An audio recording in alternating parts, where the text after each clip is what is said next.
I'm on vacation right now, so technically I shouldn't be working. The birds are so pretty.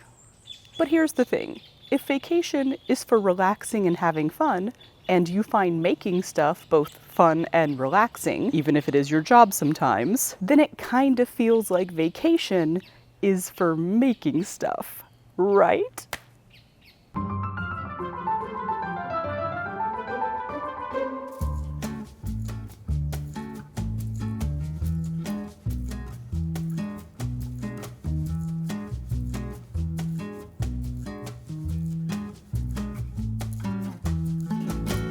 I am in Brazil for the holidays. For those of you who don't know, my partner Matt is Brazilian, so we pretty frequently come to visit his family, although it has been like 3 years, I think, since the last time I visited. Time has flown. Anyway, after a few days of feeling like crap because my nose and throat decided to throw a little tantrum, we were taking a walk around the neighborhood. It's summer here, by the way, and I was looking at all of the beautiful greenery and the stunning flowers often just falling off of the trees, and I was like, ooh, I want to smash those. Let me explain. There's a Japanese natural dyeing method called tatami zome. Totally misspoke here, it's tataki zome. In English, perhaps better known as flower pounding, a term that makes me giggle subconsciously every time I hear it. My explanation pre-looking into this whatsoever is you lay flowers on fabric, hit it with a hammer, and the dye that is in the flowers seeps onto the fabric. That's it. I shall attempt to expand my explanation as we actually do the thing. I've been wanting to try this for ages, but I very much wanted to like forage the flowers rather than just going to the store and buying a bouquet. Unfortunately, wandering into your neighbors' yards and picking their flowers without their consent is a little bit frowned upon. So I've basically been waiting until I had more flowers planted in my own yard so that I had materials to work with. But y'all, there is so much material to work with here, and it is all bright and beautiful and just laying on the ground in public spaces for the taking. Yay. But I did not come to Brazil with any notion that I would be undertaking a crafting day, so alas, I didn't just so happen to pack a nice chunk of plain white cotton in my suitcase. We gotta go fabric shopping.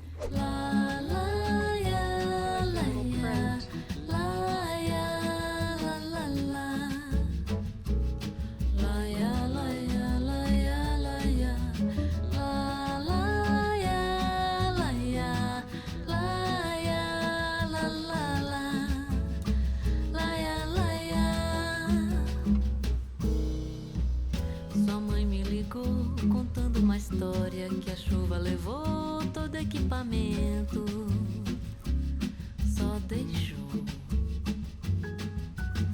as roupas do varal, os limão do quintal e a pasta impermeável com os documentos. Eu disse à filha como é que vai ser, ela disse não sei o que fazer. Vem pra cá, bota ela no avião, que eu durmo no chão.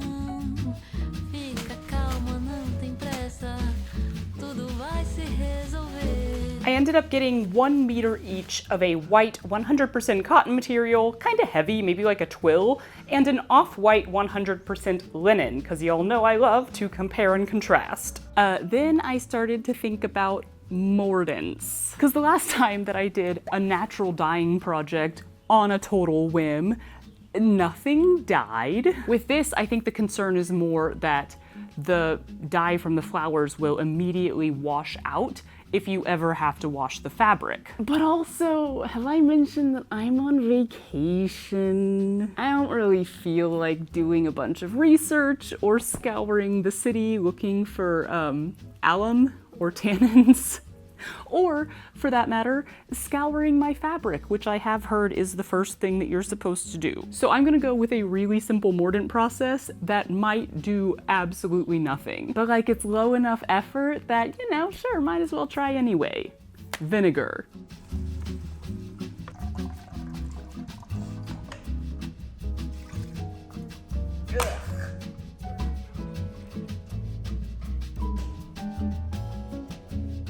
Get wet. We're just gonna dump in all the rest of her vinegar. You know, you could just unscrew the lid. Yeah, somehow that for some reason is like different if you're doing a shot of espresso because But then it's it's too 17 hot. seconds. 17 seconds before it dies. But yeah, you can't drink it in Can't drink 17 it in seconds. 17 Yeah. So I'm like, I think that that's just like, well, if you're gonna drink a shot of espresso, you just can't care about that. Tough potatoes. Okay.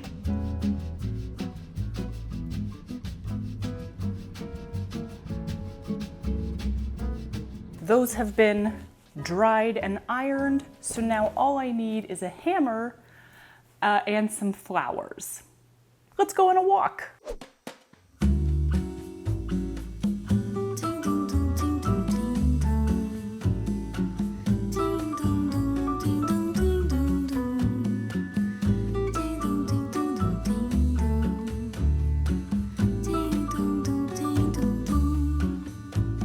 Piso nessa areia fina, vejo no mar uma menina, doce Bahia.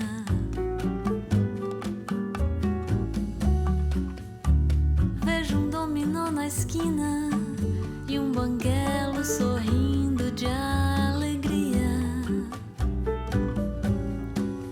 doce Bahia.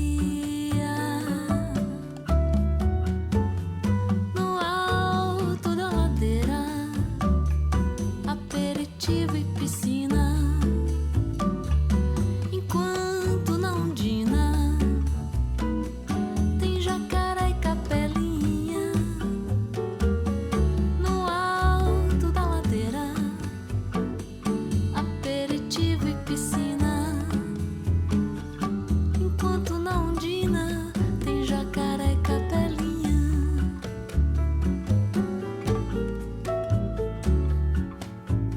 Sinto do Abaeté o cheiro do acarajé da Cira, doce Bahia.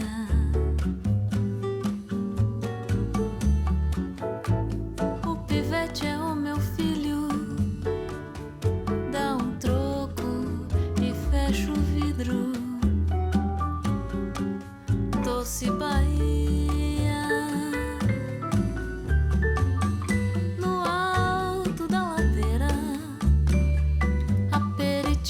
Piscina, enquanto na ondina tem jacaré e capilinha. No alto da ladeira, aperitivo e piscina, enquanto na ondina tem jacaré e capelinha.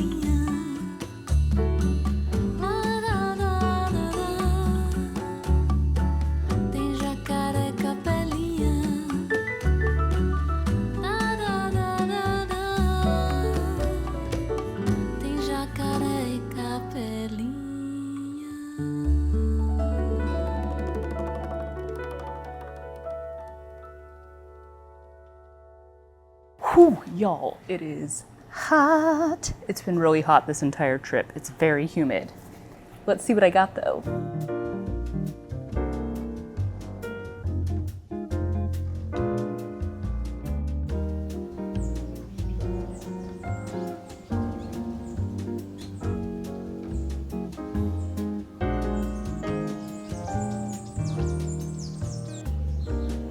By the time I laid these flowers out, I was soaking wet with sweat, cause have I mentioned it's hot out here? Even Brazilians are telling me this is an extra hot summer spell. I took a pool break to cool off and then kept jumping back in the pool now and then as I did this, cause oof, Sweat!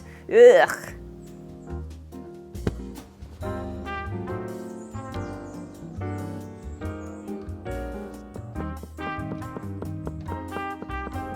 First thing to note about flower pounding, it's loud, y'all. I'm actually kind of glad I did it here at my in-laws' house, because I always feel really bad about making noise at home, at least outside where it can disturb all the neighbors.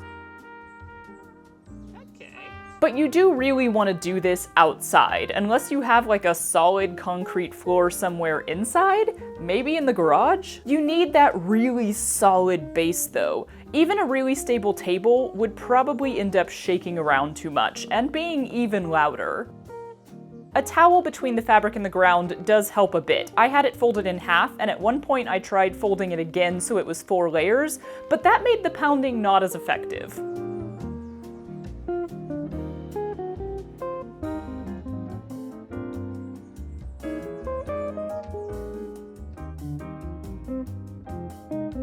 You also definitely want to use a metal hammer. I briefly tested the rubber mallet and it did nothing at all. Nothing.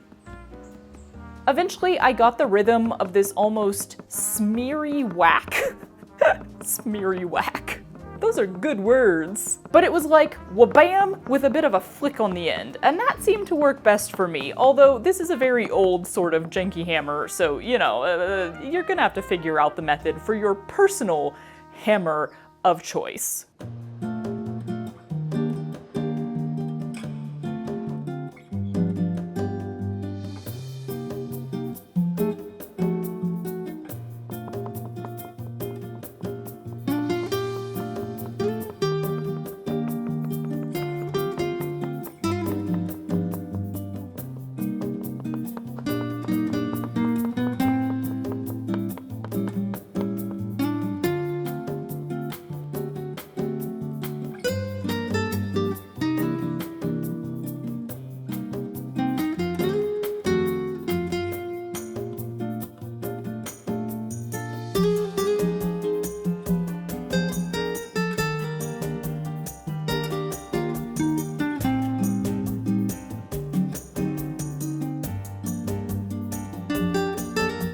These are the flowers that inspired the whole idea for me. They look a lot like hibiscus, but they grow on these massive trees here and they fall in huge numbers. They're often just covering the ground. Unfortunately, I was a few days late to actually use them for this. I picked up a couple on a walk last night because they were already much more sparse than they had been, you know, a week ago when I first arrived here, and I had a feeling they'd all be gone this morning, which they were. These are pretty dried out, so they won't dye the fabric anywhere where they've turned brown. There's no more liquid or pigment to come out.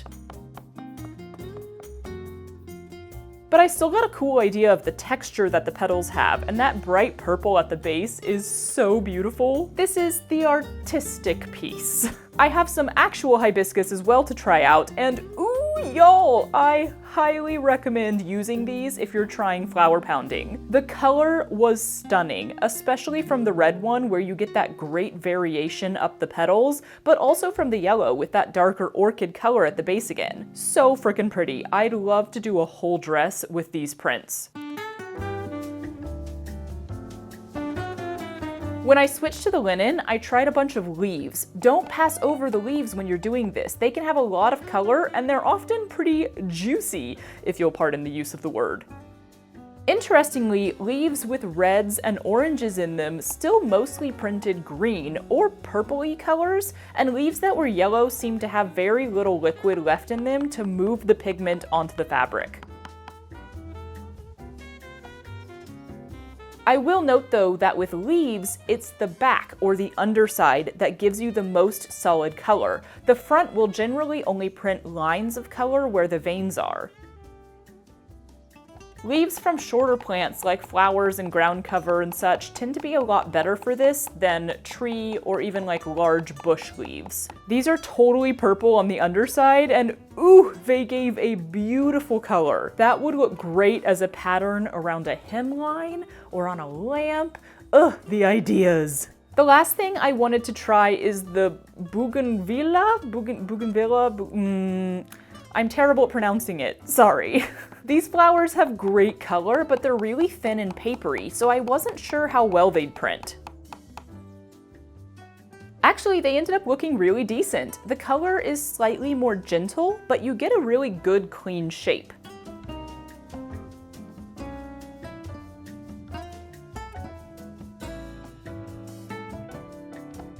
Side effect of the heat, beyond my constant state of moistness, is that everything I picked up was wilting really fast. So I decided to call it here, and I hung up the 2 pieces to make sure everything was thoroughly dry before I pack it up and head back to California. I'm back, and it's cold. Not really, not compared to anyone else who's going through winter right now, but compared to the last 2 weeks that I spent sweating, it's cold. I am going to heat press, aka iron, both of these pieces of fabric in the hopes that that will further lock the pigments into the fabric. It's worth a shot. Ooh. My anti-cowse button is blinking. I don't feel like doing that right now.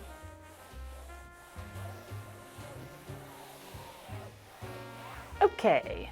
How about I actually show you all the pieces? I feel like I didn't really give you like a close-up of each print.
I do want to make a thing to complete this project. I'm obviously not going to use every single print I have here. I'm going to save them, possibly use them in the future, but I do want to finish this off by making something out of one of the prints, or 2 of the prints. I asked for ideas on Patreon, because it needs to be something non-wearable. It can't be a garment, because I don't think I can wash this. So people suggested pillows, wall hangings. Someone said I should try going over it with Mod Podge. People suggested book binding, but that would be a whole project of its own. Curtains, a wearable pocket. Someone suggested adding embroidery to the prints, which is also a great idea, but would be like a project of its own. A bunting banner, a bag, a bookmark, a lampshade.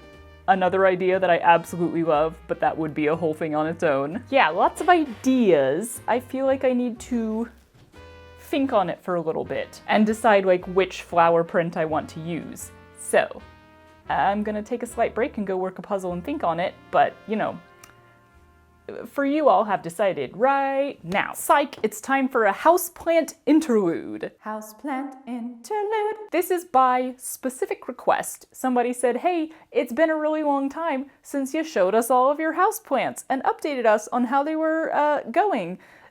Can you do that? And since this is a very planty video, now seems like a great time. Also, we have just had some movement on that front. Plants going out, plants coming in. Here's the rundown. There have been some deaths. You may recall that my very first houseplant was Edith, who sprouted 4 babies before kicking the bucket. Unfortunately, I think I wasn't watering these enough for the amount of sun they were getting, so 3 of the babies have also passed on. I replanted my last Edith 2, and I'm gonna move him to the table out of the direct sun, so we'll see what happens. The death I'm most sad about is that of Chester, who was probably my second houseplant. He consisted of 3 separate stalks, and they died one at a time over the course of like 2 years. Don't know why, but so long, Chester. You were a good egg. Now, this guy was pretty recent and didn't have a name, and a bunch of people told me in the comments that it's a difficult plant. You were right. It pretty much immediately started shriveling up and hating life, and then I chopped it way back to see if that would help because all the leaves were brown.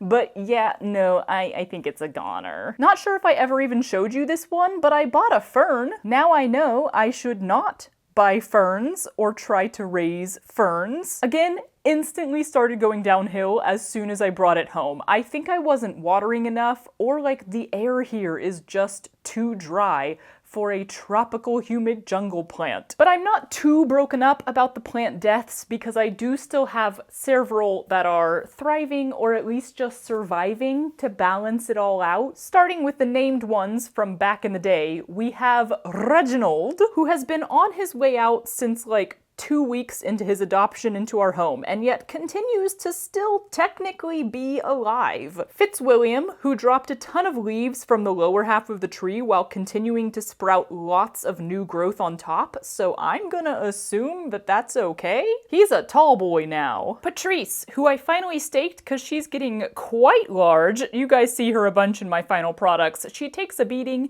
every time I spin around in a long dress. Vivian, who has just been the opposite of a problem child since day one. She's doing great, no complaints. And Bernard, who is struggling, yes, many people have told me in the comments. That's because I thought he would look nice in the guest room, but I think he wasn't getting enough light there. After I finally noticed his struggle, aka mini brown leaves, I moved him back in here, so I'm hoping he will revive.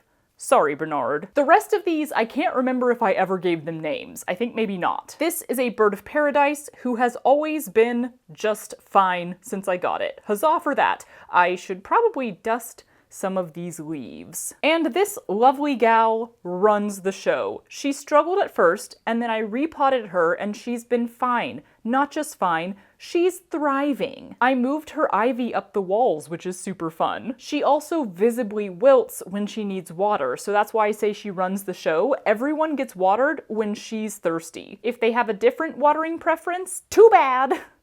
Which might be why the fern died. So when we got back from Brazil, which was a couple days ago now, I did a bit of a cleanup. I took all of the dead ones out finally, and then immediately felt a very strong desire for new plant babies. Matt also wanted a few plants for his studio, so we did a bit of shopping yesterday. Filled a cart with greenery. Say hello to the new kids on the block. Hey, hello, hi there. And over in Matt's studio, sup, howdy, how's it going? I really want plants in the guest room. It needs plants to feel homey and cozy, but I'm a little concerned because all the plants I've placed in here have died or started to die. I think it's just too dark, even though the window is open or like uncurtained every day, all day. But this time I specifically got ones that said they're okay with low light, and I'm gonna keep a very close eye on them. And this little guy, I just like too much to pass up. He's so cute. This has been a houseplant interlude. Thanks for catching up with the gang, and let's be real, I'm gonna do the flower thing tomorrow because it's getting late. Actually, it's not getting late. It's just winter, and the sun is setting at 4 p.m. Y'all, I feel like that's the harder adjustment rather than like, oh, it was summer in Brazil and it was all hot and now we come back here and it's cold. Actually, the harder adjustment for me is it was summer in Brazil and the day was decently long and now we come back here and the sun goes away so early. Why? I've spent days thinking about this. Overwhelmed by choice I was. There's just so many fun flower prints and then like so many suggestions of what to make, but then so many of those suggestions would be like entire videos in the future. But as much as I was like, I don't need another bag, I'm not gonna make a bag, I'm gonna make a bag. Perhaps I shan't be keeping it. But I laid out the linen with the bougainvillea? Bougainvillea? That's a crazy word and I love it, but I'm really bad at saying it. And I was like, hey, that could make a good tote bag with the flowers going like vertically up one side. Basically like so, yeah? So that's what I'm gonna make now, and everything else I'm gonna save for later. I love having little bits of fabric that I can add to patchwork stuff, or that's just like ready for future projects. I pulled this stuff to be a lining because this is a rather thin linen, and then I'll probably make the handle out of that as well. Let's make a tote bag real fast. Whoa!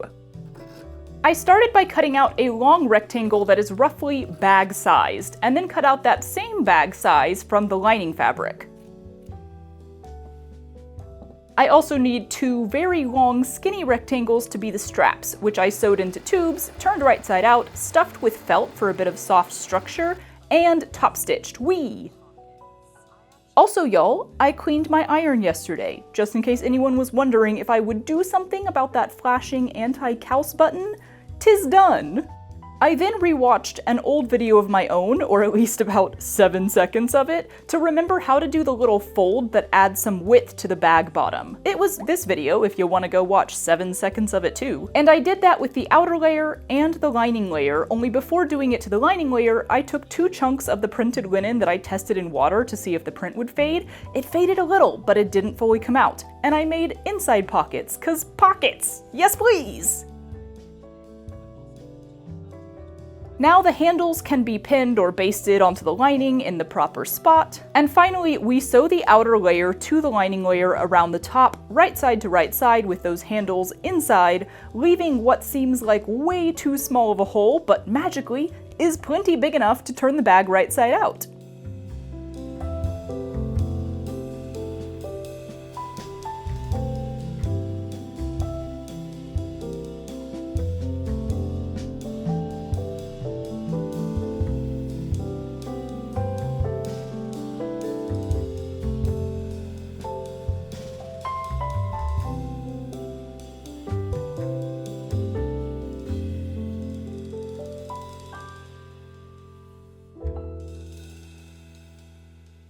Y'all, tote bags are difficult to film. Like, showing off the inside was not going well for me, but the inside has 2 pockets with little flower prints on the pockets. Yay! Also, I am repping the critters of Dingley Dell today. If you haven't seen Goblin Girl Studios, why not? It was really quite nice sewing something simple like this and, you know, putting time and effort into it. Like, the felt and the straps I really like because they're more structured, but also they're like just a tad bit softer in nature. I don't know, I love really sewing small or simple stuff like this. It's just that I usually don't need and or use a lot of the small, simple sewing stuff. But as is quite frequently the case with me, it's about the making of something, not the having of something. So I'm gonna be giving this one away. I'm gonna do it over on Patreon, so just keep an eye out in the next few days. And if you don't know, Patreon is entirely free. It's a pay what you want model, so feel free to go over there. It's a little easier to do stuff over there. So I will be doing a little giveaway of this bag. I had such a delightful time doing the flower pounding, making the tote bag. I love flowers, I love bright, beautiful stuff. I love figuring out and experimenting with a new craft. And it just added a little something more to my vacation time. Don't let people tell you that vacation is supposed to be a break from making stuff. Vacation could be all about making stuff, especially if you don't have a ton of time to make stuff in your everyday life. Making stuff is a joy, so it just it goes perfectly with vacation. Yeah? Oof. Just turning it way down? Blech.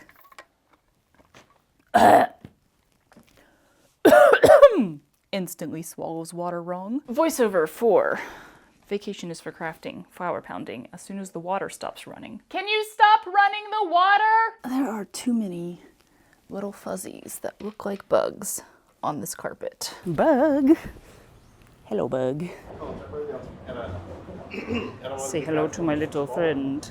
It's a rough smell. So bad. Kind of like your farts on the stairs. Matt's outside the window.